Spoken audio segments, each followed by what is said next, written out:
my question is, does the amount of stuff that's on your character sheet affect role-playing? That's an excellent question. Tim, Samwise 7 RPG. Does the amount of stuff on your character sheet or the way that it's presented have an effect on role-playing? You've gotten a lot of great replies already. This will be short. I really like Zarian 13's response, just yes. But I'll go a little bit further. I found that the biggest effect that the character sheet itself has on role-playing, both for myself or for the people that I play with, has been the way things are described in play. Like, for example, in a game with a skill list, and it might be something like Call of Cthulhu, where the skills are all printed on the character sheet. People tend to, in the heat of the moment, even in fairly immersive gameplay, will say, I want to use my spot hidden skill, or I'd like to spot hidden, or can library use help me do something? Just as an example. And any game with skills, you might see this pop up. They don't have to explain it that way, but they're there in the moment. The character is kind of defined by the elements that are on the character sheet.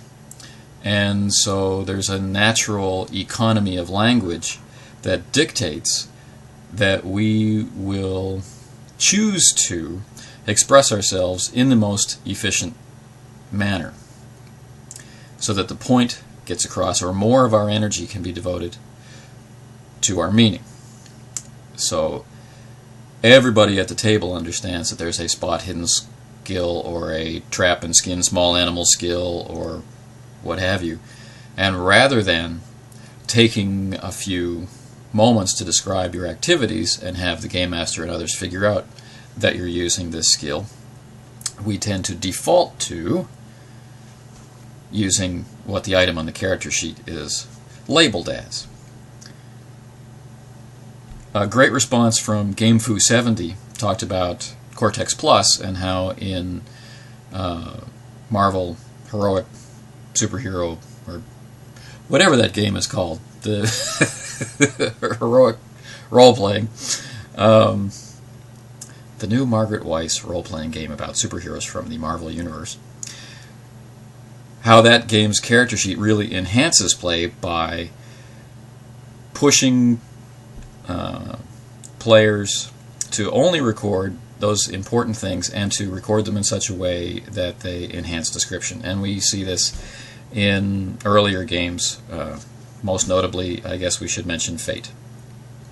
Now, while I don't enjoy playing Fate, I did kind of get a kick out of building characters in Fate. And in one fantasy version of Fate, one of the characteristics for a character I was playing was big brass adamantium balls. And this is my last point. If a character sheet, like in Fate, is very, very vague and is meant to enhance certain character elements or present character elements instead of define, right? If it's a general framework for a characteristic rather than an explicit statement of a characteristic. So what I mean is the characteristic or the trait of a character having, big brass balls versus someone who has an 85% chance to sneak. The way that this manifests in play is entirely different. You're only going to use that 85% chance to sneak. But those big brass balls are going to be trying to swing around whenever you need a little help, right? Well, I'm not intimidated because I have big brass balls, or I'm going to leap into this combat and beat them down because big brass balls. Or she kicked me in the balls?